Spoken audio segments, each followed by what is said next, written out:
Lideramos el camino de la opinión pública y buscamos que la cultura del debate alcance consensos y soluciones a los problemas de nuestro país.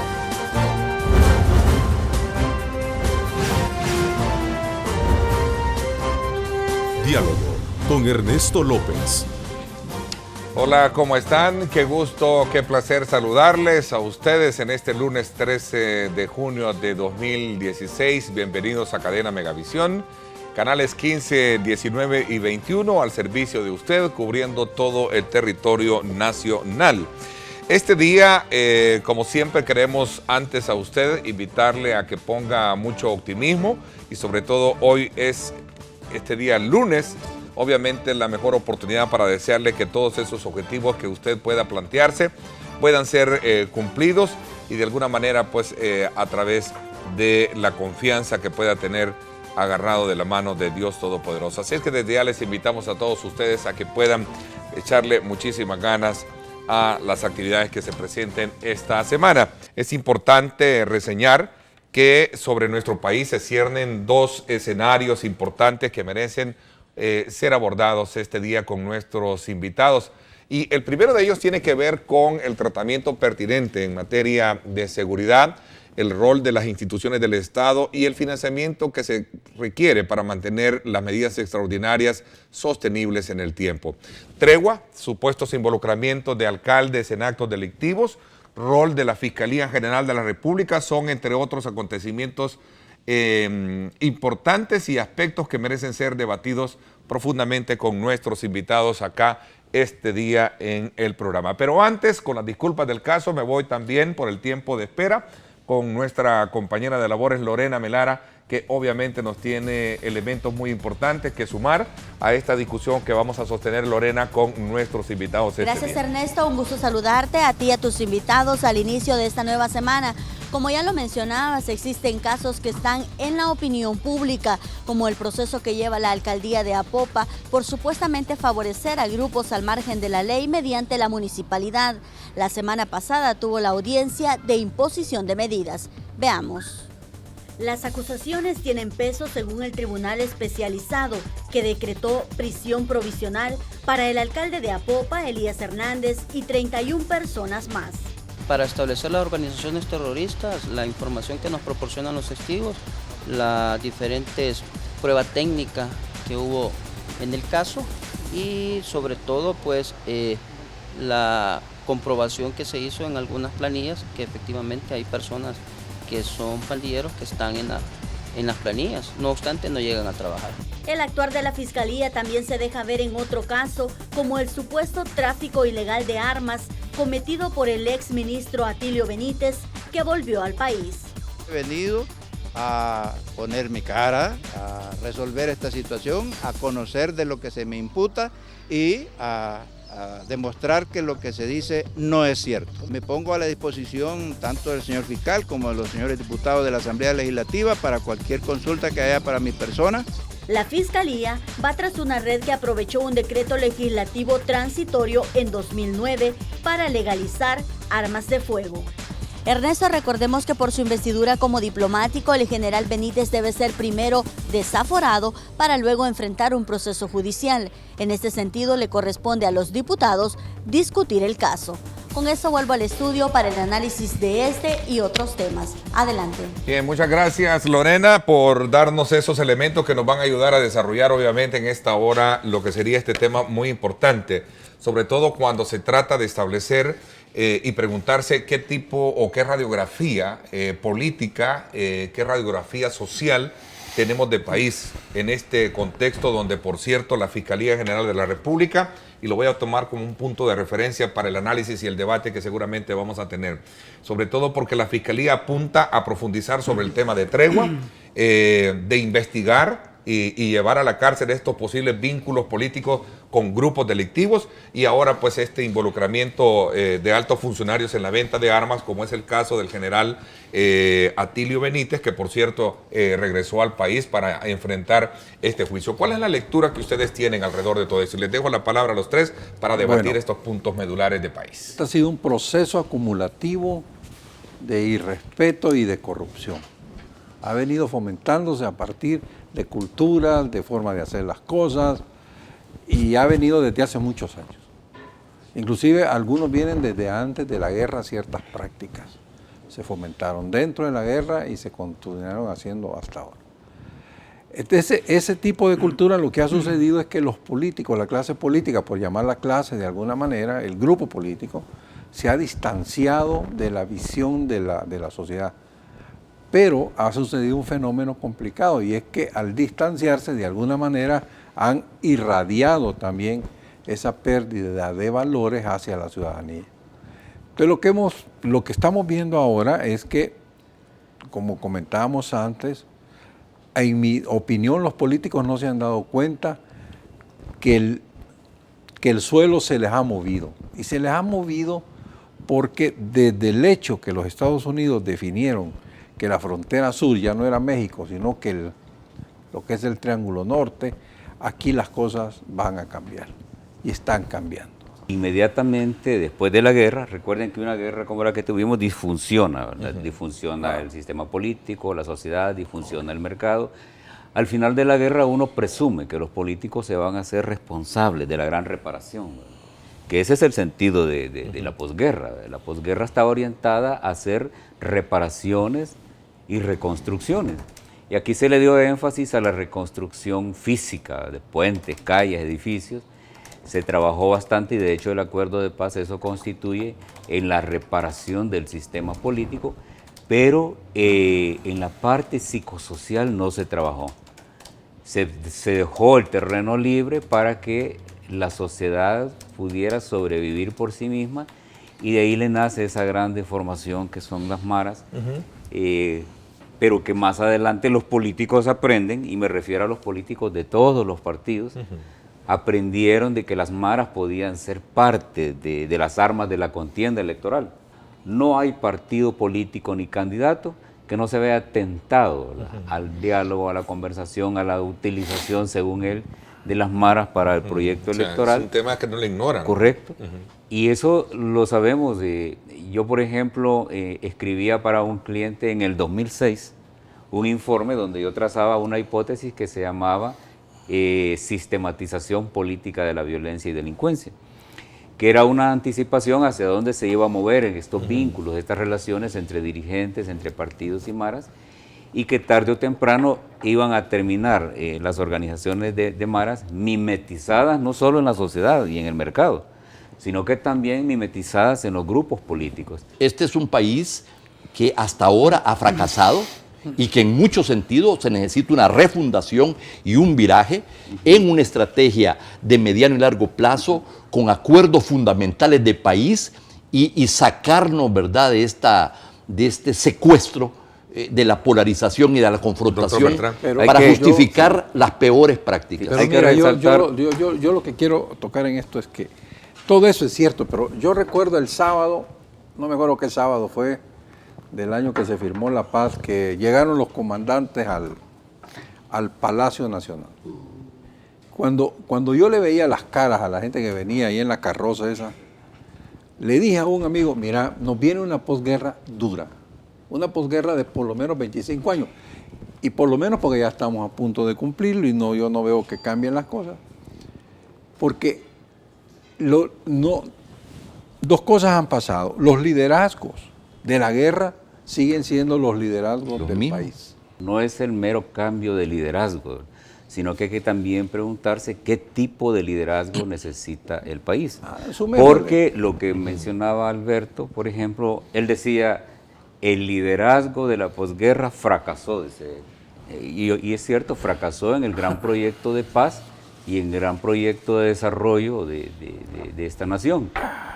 Pero ese liderazgo ha sido exitoso en su incursión al mercado y en su acumulación de factores de capital para grupos específicos. Uno se pregunta, ¿por qué? Pero yo lo planteaba desde la perspectiva del interés nacional, yo lo ¿verdad? entiendo, pero yo lo que voy a hacer es un contrapunto a lo siguiente, porque la acumulación de factores de capital, en el caso de la izquierda, por ejemplo, no ha sido un asunto particular, es un asunto de la élite política del FMLN, que ha sido empresarialmente exitosa. Y yo esto lo comprendí hace poco cuando yo decía, ¿cómo es que un gobierno que controla la mayoría de las instituciones del poder político del país no hace más por el pueblo, no hace más por la gente, no hace más por las clases medias? ¿Cómo es que un gobierno que ha recibido tanto dinero, por parte de la derecha también, ¿verdad?, no es capaz de avanzar y hacer caminar el bloque histórico, como decía Gramsci? ¿Por qué el FMLN y su gobierno no hace avanzar el país? ¿Por qué no desarrolla más las clases medias y saca a miles de personas de la pobreza? ¿Por qué la derecha no hace oposición? Porque el gobierno, aparte de que tiene todas las instituciones y tiene mucho dinero, no tiene oposición. ¿Por qué no hay oposición desde la derecha, oposición sistemática? ¿Por qué Arena, que es la llamada electoralmente a hacer oposición, no hace oposición? Y por ratos da la impresión que se está asociando al gran proyecto de la izquierda. Y eso es fácil comprenderlo. Por cierto, doctor, un paréntesis solo por anunciarlo. Mañana estará conmigo el señor Interiano, Mauricio Interiano, correcto, que está desde luego perfilándose como un posible competidor fuerte para la presidencia del Partido Arena, correcto, hablando sobre esos temas mañana. Y Hugo Barrera, hoy también, que también se perfila dentro de esa misma línea, hoy en el programa en directo con Ernesto López Radio, a las 6 de la tarde, no se lo vayan a perder. Es buen momento entonces para preguntarle a los dos aspirantes su posición sobre esto. ¿Por qué Arena no hace oposición? Pues porque en la construcción de Arena, que es bien similar a la del Frente, es una élite pequeña, pocas veces visible, una sociedad anónima, voy a decir, ¿verdad?, en el más estricto sentido del término, que lo que tiene es una gran pantalla de gerentes, que son los administradores del partido y los funcionarios del partido, ahí están los diputados, que hacen la contención a la presión desde abajo, pero protegen el interés de arriba. Yo todavía le tengo dudas a ese tema. Entiendo que hay algunos de la dirigencia que se han metido en los negocios y les ha ido aparentemente bien. Pero no creo que la dirigencia ni que el FMLN se haya convertido a un partido empresarial. No dije eso. Y no dije un partido empresarial. La cúpula. Dije pragmatismo empresarial, que más una actitud que una sistematización orgánica. Es que el tema, eso no, yo en lo personal yo no lo veo malo. Es decir, yo esperaría del FMLN que deje de ser un partido antisistema. Y antisistema no me estoy refiriendo al tema empresarial, me estoy refiriendo al sistema de libertades políticas y filosóficas del país. Lo que no ha hecho, como dije, medio en broma, medio en serio, era comer niños. Es decir, porque dentro de los paradigmas o las leyendas sobre los comunistas es que comen niños. Bueno, no han comido niños, es decir, no han formulado, ni pareciera que no están estableciendo un Estado socialista autoritario. Y eso hay que felicitarnos, y eso debemos verlo bien.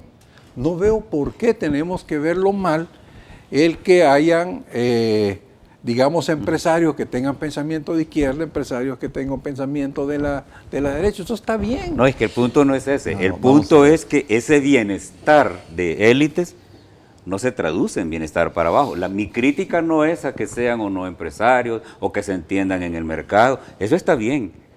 Mi crítica es que ambas élites políticas de este país se olvidaron de la gente, se olvidaron de las grandes víctimas del sistema, se olvidaron de promover los grandes objetivos nacionales para una nación, que es promover educación de calidad, atención en salud pronta, oportuna y de calidad, generar trabajo. Sí. Los pobres no tienen beneficios de un sistema de bienestar de élites. No por ese enfoque.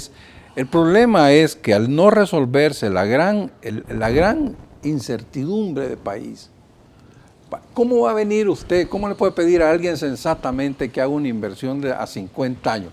Tú que estuviste en CEPA, le vas a pedir a alguien que haga una inversión de 50 años si no sabes el rumbo para dónde va a venir el país. Claro. Si resulta que por el primer gobierno socialista, que quién sabe si fue socialista, pero el señor Funes, lo primero que hace es sacar a uno de los inversionistas más grandes. Perdón, seamos rigurosos en la conceptualización. Por eso lo dije, por eso lo dije así. Tú no has sido socialista, para ti no has sido socialista. Pero el socialismo es otra cosa, no tiene nada que ver con el socialismo. Espérense, tranquilo, solo era para provocar, así, para provocar. Está bien. El tema es el siguiente, ese señor viene y lo primero que hace es sacar a uno de los pocos inversionistas que había invertido para retornos a 25 y 50 años. ¿Quién? A los Enel. italianos de Enel. Ah. Y entonces resulta que crea toda una síndrome en los funcionarios públicos, porque si a los 14 años te pueden venir a juzgar por algo que decidiste de política pública, entonces resulta que a partir de ahora nadie quiere redactar, y yo creo que tú lo viviste en CEPA, nadie quiere redactar los términos de referencia de concesiones, porque si se te olvidó poner algo y después por eso pasa algo, 15 años después te pueden meter preso. Tú no puedes estar pensando que vamos a elevar las condiciones de vida de los pobres en una sociedad donde no hay confianza, donde no hay horizonte para invertir, ¿verdad? Hasta es como mala palabra, ¿verdad? Y si no creamos entonces una sociedad productiva con mayor capacidad también de redistribución, pero no vas a redistribuir si no produces. ¿Cuál es el gran supuesto de esto? Lo que dice Alberto. El gran supuesto es que la política de este país debería estar dirigida por demócratas, Claro, por estadistas, así es. por defensores del pueblo, por supuesto. defensores de la gente. Pero en cambio, ¿qué tenemos? Élites empresarias. Élites empresarias que no le ven el rostro humano a la gente, sino que le ven cara de pisto a la gente. Para unos, la gente sirve para sacarle dinero por la vía de los impuestos. Para los otros, la gente no es más que consumidor irracional y eso es lo que hay que promover. Y para otros, lo que queremos del pueblo es que sean devotos que diezmen. Se les ha movido el tapete y no se han dado cuenta. Ya no Ahí. representan a la clase media. Y mientras eso no se vuelva, porque esto nos lleva a otro tema más delicado, y es que la partidocracia puede colapsar en el mediano plazo. Y es un tema que hay que cuidar. Yo creo que los partidos juegan un rol importante en la estabilidad del país. Pero para eso los partidos tienen que autorrepensarse y acercarse a ese sector que muy bien mencionaba el doctor, que es la clase media, que es el ciudadano al final. Al ciudadano en todo su sentido, aún el pobre, pues, pero hay que acercarse a esa necesidad. Creo que coincide nos aproximamos al 25 aniversario de los acuerdos de paz y coincide esto con esta tormenta perfecta, con esta crisis muy profunda que tenemos, que es un agotamiento ya. La comparas a una tormenta perfecta políticamente Bueno, hablando. si tú tienes combinación de estos niveles de criminalidad que reflejan la epidemia social con la postración económica estructural, porque este es un tema de cómo Sí. que se han agotado los motores del crecimiento, es más profundo, ¿verdad? Es la primera vez que escucho a alguien decir que lo que vive el país es una tormenta Es perfecta. una tormenta perfecta, por supuesto, y es el final de una etapa. La crisis consiste en que muere lo viejo sin que puedan hacer lo nuevo, decía Gramsci, efectivamente. Y esto está ya impactando por lo menos a una parte del liderazgo político. Estas discusiones al interior de Arena entre conservadores y liberales, entre gente más centrado a una manera de hacer política y a otros sectores que se plantean la necesidad de fortalecer las instituciones. Lo que quiero es pedirle a los políticos de izquierda y de derecha que no le den la espalda a la gente. Y más que todo a la derecha, que no se olvide que el mandato que les dieron en las urnas es el de ser oposición. Y qué bueno que Arena esté en una fase de cambiar sus liderazgos, ¿verdad? El error que Arena puede cometer es elegir liderazgos de continuismo. Arena necesita un liderazgo comprometido con la gente, un liderazgo opositor que no le dé la espalda al pueblo. 15 segundos, Alberto. Yo tu diría que reflexión esto es sobre válido los para temas. todos, pero más bien un reconocimiento a este espacio, Ernesto, Gracias. porque normalmente este tipo de discusiones no es lo usual en los programas. Estamos siempre viendo temas puntuales sin analizar lo estratégico, es decir, jugando a veces, solo centrándonos en una partecita sin ver el todo, sin ver el futuro, sin ver los grandes temas que condicionan las partes muchas veces, ¿verdad? Interesante. Esto me parece que es fundamental porque el país está demasiado metido en ver los intríngulis y a veces jugando pispis y gañas cuando de lo que se trata es de ver Ok. lo estratégico Interesante. para construir un nuevo futuro. Y son ustedes los actores importantes para dar ese aporte necesario del debate al que se debe llegar en el país. Gracias, les agradezco, Alberto Arene, gracias, doctor Bertrand. Gracias, Ernesto. Gracias también, doctor Godoy. el reprise 8 de la noche muy temprano por Canal 19. Gracias, pásenla bien y como siempre recuerden lo más importante, amar a Dios sobre todas las cosas. 770 Boutique. El estilo no tiene talla.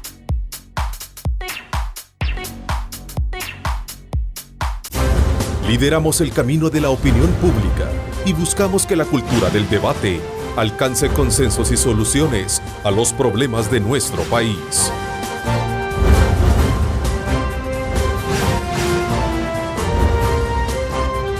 Diálogo con Ernesto López.